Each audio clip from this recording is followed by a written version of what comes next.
तो अब यूपी में हुजूमी तशद्दुद पर नकेल कसने की तैयारियां हो रही हैं। यूपी के लॉ कमीशन ने योगी हुकूमत को कानून का मुसविदा पेश कर दिया है, जिसमें सख्त से सख्त कानून बनाने की तजवीज दी गई है। यूपी लॉ कमीशन ने सीएम योगी को अपना ड्राफ्ट सौंप दिया है। एक खास रिपोर्ट। योगी हुकूमत को हुजूमी तशद्दुद पर नकेल कसने की दी गई सलाह। सीएम योगी को सौंपी गई रिपोर्ट। हुजूमी तशद्दुद पर कानून बनाने का दिया गया मशवरा। उम्र कैद तक की सजा देने की तजवीज दी गई। 128 सफहात की रिपोर्ट में योगी हुकूमत को मशवरा। लॉ कमीशन के चेयरमैन जस्टिस एएन मित्तल ने पेश की रिपोर्ट। यूपी में बढ़ते हुजूमी तशद्दुद पर अब नकेल कसने की बारी। योगी हुकूमत को 128 सफहात पर मबनी रोड मैप सौंपा गया है, जिसमें हुजूमी तशद्दुद पर सख्त से सख्त कानून बनाने का मशवरा दिया गया है। यहाँ तक के मुजरिम को उम्र कैद तक की सजा देने की तजवीज दी गई है। लॉ कमीशन के chairman retired justice A N Mittal ने योगी हुकूमत को ड्राफ्ट पेश किया है। इस रिपोर्ट को तैयार करने में हमने विदेशों में जो कानून लागू हैं मॉब लिंचिंग के संबंध में, वहाँ उसको हेट स्पीच भी इसमें शामिल किया गया है, उनका भी अध्ययन किया है। और अभी तक प्रदेश में केवल मणिपुर राज्य ने अध्यादेश लागू किया था और किसी राज्य में इस प्रकार का कोई कानून नहीं है। तो इस रिपोर्ट को अध्ययन करने में और इसका जो ड्राफ्ट बिल तैयार किया है, मुख्य रूप से समय उसी में लगता है कि हमें किस किस प्रकार के कानूनी प्रावधान रखने हैं। तो लगभग 3 महीने का समय इसमें लगा हमें। अगर हत्या हो जाती है किसी पीड़ित की तो उसमें उम्र कैद की सजा दी जाए और भारी जुर्माने की संस्तुति की गई है कि इसमें जुर्माना भी दिया जाए। चेयरमैन ने इस ड्राफ्ट का नाम Uttar Pradesh combating mob lynching act 2019 रखा है, जिसकी सुर्खियां कुछ यूं हैं। तशद्दुद का शिकार जख्मी है तो मुजरिम को 7 साल की सजा और 1 लाख रुपए का जुर्माना। हुजूमी तशद्दुद का शिकार शदीद तौर पर जख्मी हुआ है तो 10 साल की सजा और 3 लाख का जुर्माना। हुजूमी तशद्दुद का शिकार हलाक हो गया है तो मुजरिम को उम्र कैद की सजा और 5 लाख का जुर्माना।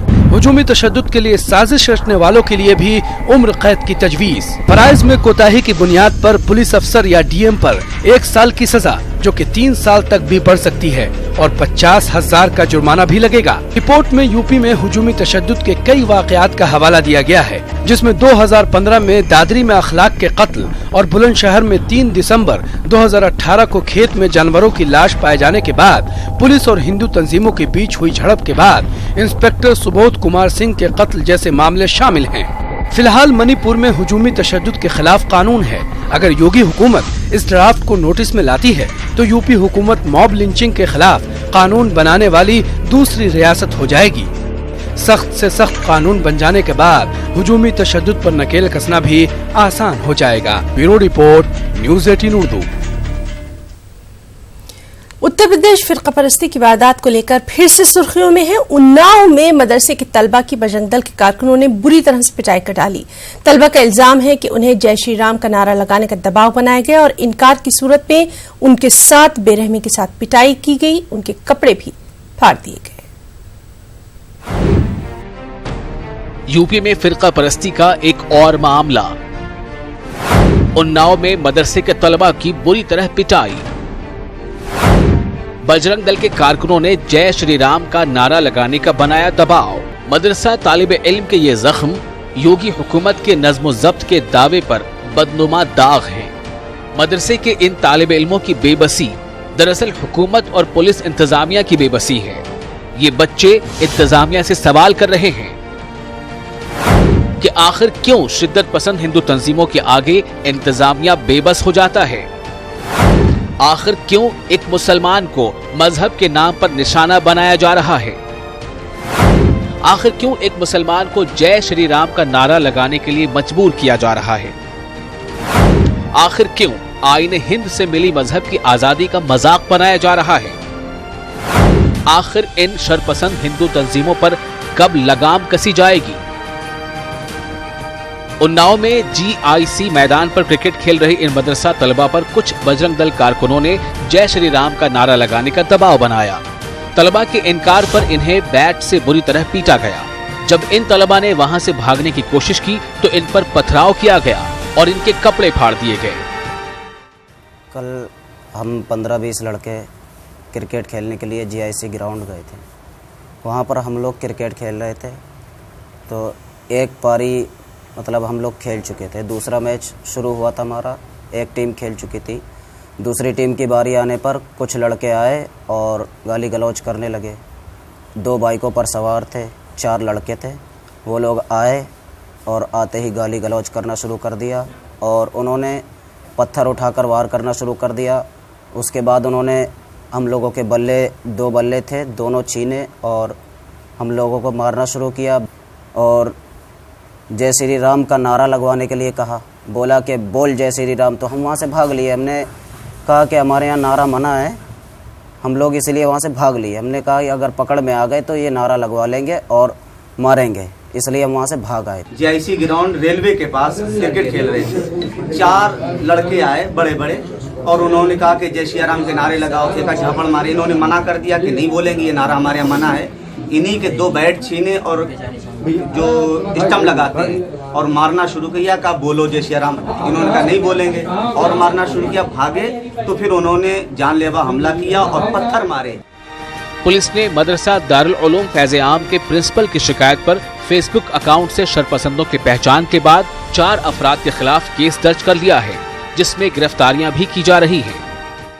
क्रिकेट खेलने के दौरान किसी प्रकार से इन बच्चों के साथ एक झगड़ा हुआ है, जिसमें इनके द्वारा दी गई जो तहरीर है उसके आधार पर सुसंगत धाराओं में अभियोग पंजीकृत किया गया है और उस पर विधिक कार्रवाई की गई है।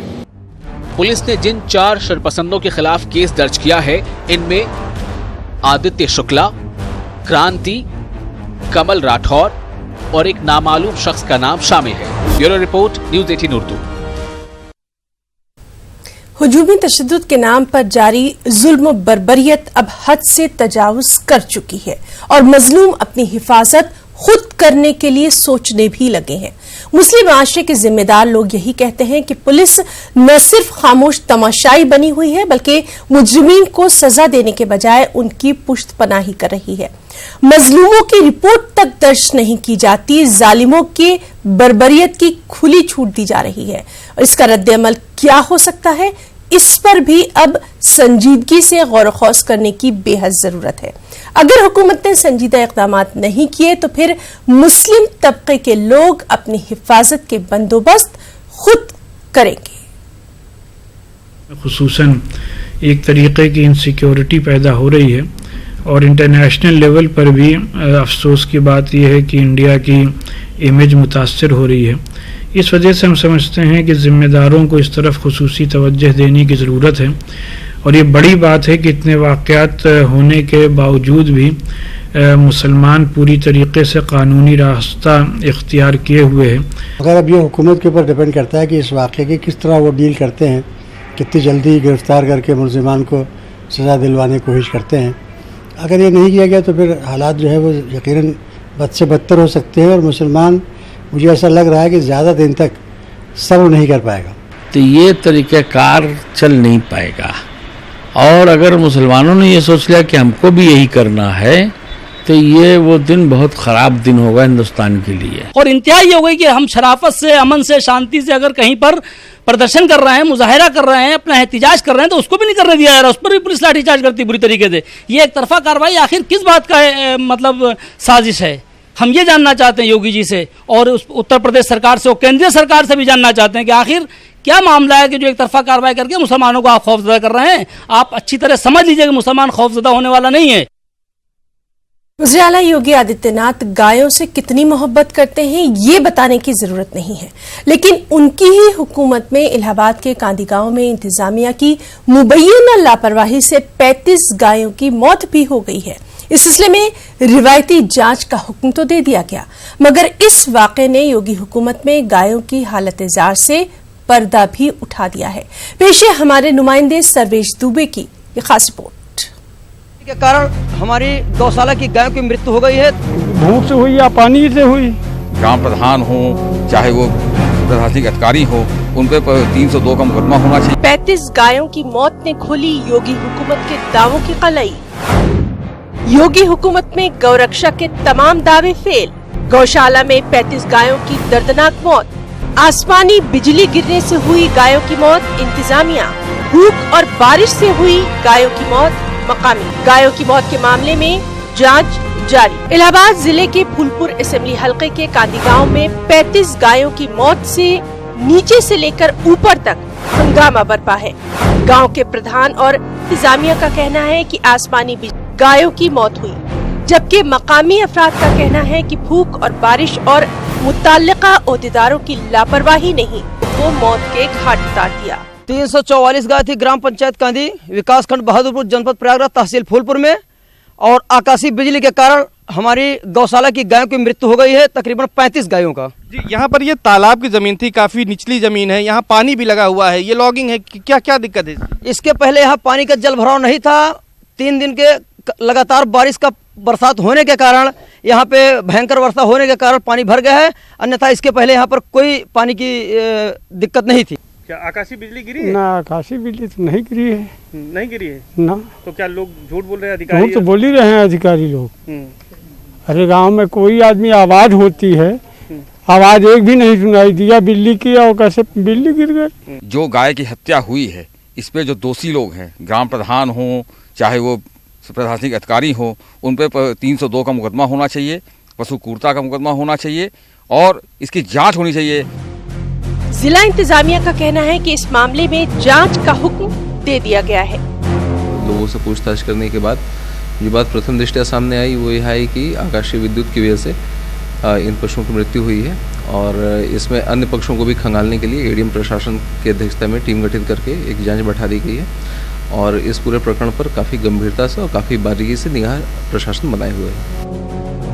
इस आरजी गौशाला की खस्ताहाली सारी दास्तान खुद बयान कर रही है। जराये के मुताबिक जबरदस्त बारिश के बाद गौशाला में पानी जमा हो गया था। सभी गाय कीचड़ में फंस गई थी क्योंकि गौशाला तालाब की जमीन पर नशेबी इलाके में बनाया गया था। ग्राम प्रधान ने तालाब को गौशाला में बदला था और पिछले 3 दिनों से हो रही बारिश के सबब गौशाला में पानी भरने और गंदगी के सबब 35 गायों की मौत हुई। अब आप खुद समझ सकते हैं कि गायों की मोहब्बत का दम भरने वाले खुद गायों की हिफाजत और देखभाल के तई संजीदा कितने हैं। अब इस पूरे मामले में जिला अधिकारी ने एडीएम प्रशासन और फूलपुर एसडीएम के नेतृत्व में एक जांच कमेटी गठित कर दी है और 3 दिन के अंदर जांच रिपोर्ट भी तलब की है। इसके साथ ही साथ लखनऊ से भी डॉक्टरों की एक टीम, विशेषज्ञ डॉक्टरों की एक टीम यहां पहुंची है जो पूरे मामले की तहकीकात कर रही है और अब इस पूरे मामले को लेकर रिपोर्ट का इंतजार किया जा रहा है।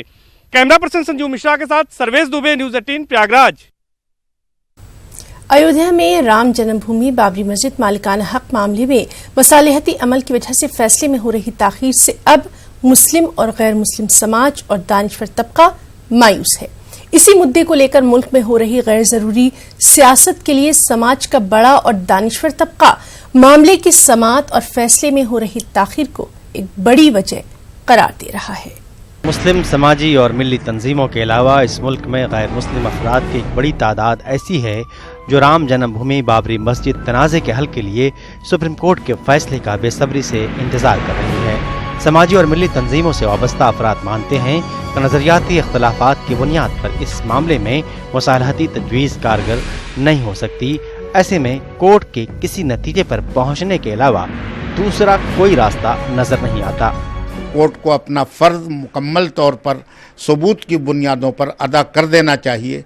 इसी में इस मसले का हल बेहतर तौर पर निकल सकता है और हमेशा के लिए इस दरवाज़े को बंद किया जा सकता है, वरना इस मसले को जितना तूल दिया जाएगा इसमें सियासी पेचीदगियाँ दाखिल होती चली जाएंगी। तमाम हिंदुस्तान का मुसलमान ये बात कहता है कि हम अदालत के फैसले पर यकीन करते हैं। अदालत जो भी फैसला दे, चाहे हमारे हक में दे चाहे हमारे खिलाफ दे, हम अदालत के फैसले पर अमल करने के लिए बिल्कुल तैयार हैं। रही आपसी मुसालहती फार्मूले की बात, तो हमने कभी भी इससे इनकार नहीं किया।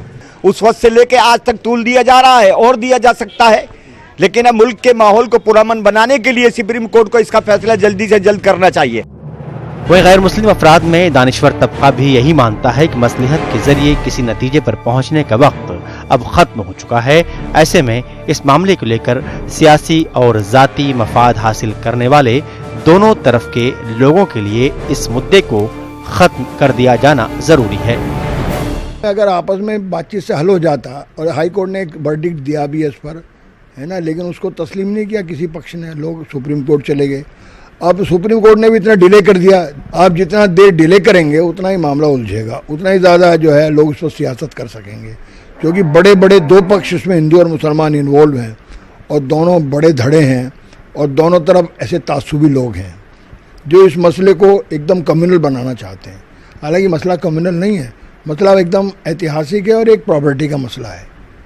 जितना बड़ा इसको पूरे राष्ट्र में, पूरे देश में इसको इतना बड़ा मसला बना दिया गया। गुज़िश्ता 69 बरसों से ये मामला कोर्ट में ज़ेर समाअत रहा और इस दौरान मुसालहती अमल की सभी कोशिशें नाकाम साबित होती रहीं। ऐसे में इस मामले को लेकर किसी नतीजे के हासिल होने की उम्मीद अब सुप्रीम कोर्ट से ही की जा सकती है। मेरठ से तंजीर अंसार की रिपोर्ट। एसएसपी अलीगढ़ आकाश कुल्हरी ने गुज़िश्ता दिनों ऑनर किलिंग मामले में इंकशाफ करते हुए 2 लोगों को गिरफ्तार कर जेल भेजने का दावा किया। साथ ही कहा कि 2 मुलजमान की गिरफ्तारी हुई है, जबकि 2 की गिरफ्तारी के लिए दबिश दी जा रही है। एडमिट हुई है एटा से। उसने जब उससे बात की गई तो उसने अपना बयान दिया कि उसके पिताजी ने, उसके मामा ने और उसके भाई ने और उसकी मदर ने, ये जब उनको पता लगा कि आमिर और उसके बीच में संबंध है तो उसको लेकर के उन्होंने पहले आमिर का मर्डर किया, उसको डंडों से मारा अपने घर में और उसके बाद में गला दबाने के बाद में उसको मोटरसाइकिल से ले जा करके उसके शव को फेंक दिया और उसके बाद में लड़की को ले जा करके एटा में वहाँ पे उसको गोली मारी और उसको एक धारदार हथियार से उसके गले के नीचे मारा गया। 2 अभियुक्त अभी भी शेष हैं, फरार चल रहे हैं। एक का नाम अफरोज़ है जो बाप है और एक नूरजहां जो कि उसकी माँ है और इसमें जो आला कत्ल है डंडा जिससे उसकी मौत हुई है। घरेलू तशद्दुद और जहेज के लालच में लड़कियों की अमवात का ग्राफ है कि कम होने का नाम नहीं ले रहा। अलीगढ़ की अगर बात करें तो यहां के थाना क्वारसी के स्वर्ण जयंती नगर में आज नई शादीशुदा लड़की ने घरेलू झगड़े में फांसी लगाकर खुदकुशी कर ली। अहले खाना का इल्जाम है कि लड़की को जहेज के लिए हिरासा किया जा रहा था।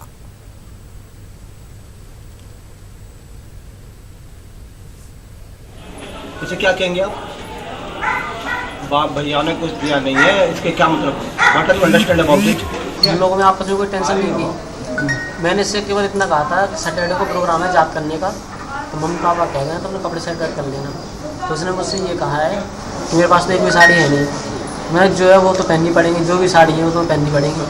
बस इतना कह दिया मैंने इससे। फिर मैं ऊपर चला गया हूँ। बाल्टी दोनों भाई ये और एक भैया और ऊपर बट टंकी साफ कर रहे हैं, वहाँ ऊपर चला गया। नीचे मुझे ही नहीं पता था इतना बड़ा सीन बन जाएगा। यह बता रहे कि अभी तत्काल की शादी हुई थी, घर में कोई किसी साड़ी को लेकर विवाद हुआ था, उस पर महिला ने आत्महत्या कर ली थी। अभी प्राइमरली तो जानकारी इसमें ही आ रही है। सिख मुखालिफ फसादात में कानपुर शहर के 127 सिख मारे गए थे, लेकिन अभी तक मुतासरा खानदान को इंसाफ नहीं मिल सका है। मुतासरा खानदानों का इंसाफ दिलाने के लिए दिल्ली से एक कमेटी कानपुर आई हुई है और इंसाफ की लड़ाई को आगे बढ़ाने की यकीन दहानी करवा रही है। कोर्ट में हमने जो PIL डाली थी जिसके बेसिस पे ये SIT का गठन हुआ था, जो ऑनरेबल CM श्री योगी आदित्यनाथ ने किया था, इसके 6 महीने होने वाले हैं और हम इसकी प्रोग्रेस रिपोर्ट जानने के लिए आज SIT दफ्तर गए थे, जहां पे रिटायर्ड जस्टिस संतोष चंद्र अग्रवाल जी मिले और उन्होंने हमें अवगत कराया कि 34 केसेस की इन्वेस्टिगेशन अभी चल रही है और बाकी केसेस में अभी हम छानबीन कर रहे हैं, लेकिन हमें अभी कुछ भी तथ्य सामने नहीं मिले हैं। आज हम आए थे, SIT को बने हुए आज 5 महीने हो गए हैं, क्योंकि 6 महीने का टाइम था। आज हमने यहाँ आके उनको 3-4 बातें हमने रखी। एक बात हमने ये रखी कि जो SIT का गठन था उसको आज 6 महीने होने जा रहे हैं, एक तो उसके टाइम को बढ़ाया जाए। और अब खास बात बिहार की खबरों की तफसील। झारखंड हाईकोर्ट से आरजेडी सदर लालू प्रसाद यादव को बड़ी राहत मिल गई है। चारा घोटाला मामले में देवघर ट्रेजरी से गैर कानूनी तौर पर रकम निकाले जाने पर लालू प्रसाद को जमानत मिल गई है।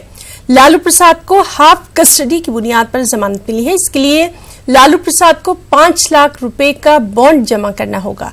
हालांकि दीगर मामलों में वो सजा काट रहे हैं, इसलिए उन्हें जेल में ही रहना होगा। लालू प्रसाद रिम्स में जेर इलाज है। को जो है एक केस में जमानत हुई है, थोड़ा हम कर लेंगे। एक केस में जमानत हो गई है।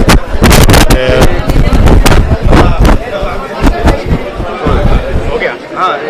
सर बताइएगा, सर बताइएगा क्या कुछ हुआ आज हम लोग ने एक RC 64A96 में बेल के लिए अर्जी फाइल की थी, जिसमें दोनों पक्षों को सुनवाई करते हुए माननीय उच्च न्यायालय ने उनको जमानत दे दी है। और कुछ फाइन भी हाँ, वो 50,000 टू सिक्योरिटी के साथ जो है उनको मुचल भरने के लिए बोला गया है। कुछ कंडीशन क्या है क्या?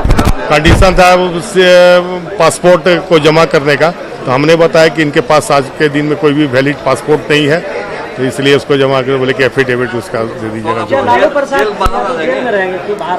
नहीं, अभी 2 केसेस में अभी बेल नहीं हुई है, तो इसलिए इस केस में बेल हो जाने के बावजूद भी उनको जेल में ही रहना पड़ेगा। 2 मामला बचे हुए हैं, एक RC 68A96 और एक RC 38A96 का। अब उसमें हाफ सेंटेंस होगा तो उसके बाद हम लोग उसमें फाइल करेंगे, अभी कुछ महीना बाकी है।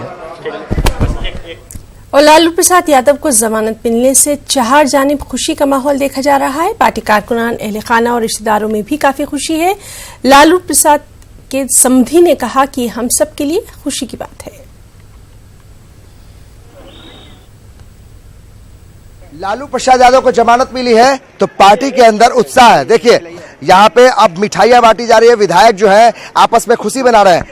ये कैसी खुशी? बहुत खुशी है। आज हम लोगों के राष्ट्रीय अध्यक्ष का बेल हुआ है, उसकी खुशी में हम लोगों ने मिठाई बांट रहे हैं। किस तरीके से खुश हाथों में खूब खुशी है, खूब खुशी है। आगे और हो जाए और खुशी होगी। आज क्या लगता है एक संजीवनी के तौर पे काम कर रहे हैं लालू जी का जमानत? बिल्कुल बिल्कुल।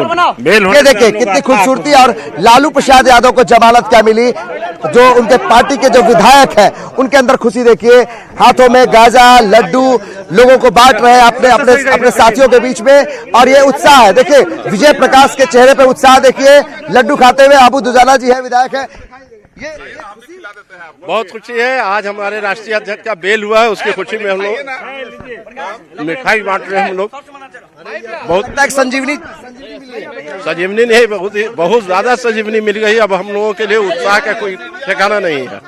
तो ये खुशी है। आप देखिए किस तरीके से खुशी मना रहे हैं तमाम जो विधायक हैं। ये आरजेडी के विधायक हैं और इनको लगता है कि लालू प्रसाद यादव के लिए एक कह सकते हैं कि एक कड़ी खुल गई। अगर आज यहाँ पर एक जमानत मिली है, बाकी 2 मामलों में भी जमानत मिलेगी। और जिस तरीके से ये उत्साह है, ये उत्साह इस मायने से भी है कि लालू प्रसाद यादव को एक उम्मीद है कि लालू प्रसाद यादव फिर से जेल से बाहर निकलेंगे और पार्टी का नेतृत्व संभालेंगे। यानी कि जिस तरीके से पार्टी में एक नेतृत्व का संकट बना है और ऐसी परिस्थिति में खुशियां हैं, हर तरफ खुशियां, से लड्डू बांट रहे हैं, लोग खा रहे हैं। तो ये बताता है कि किस तरीके से लालू प्रसाद यादव को के एक जमानत मिलने से कितनी खुशियां आरजेडी के भीतर है। और ये लोग जो पार्टी के तमाम जो विधायक हैं वो खुशियां मना रहे हैं। कैमरामैन मनीष जुनेजा के साथ अमित कुमार सिंह, न्यूज़ 18 पटना। बुलेटिन में इतना ही। आदाब।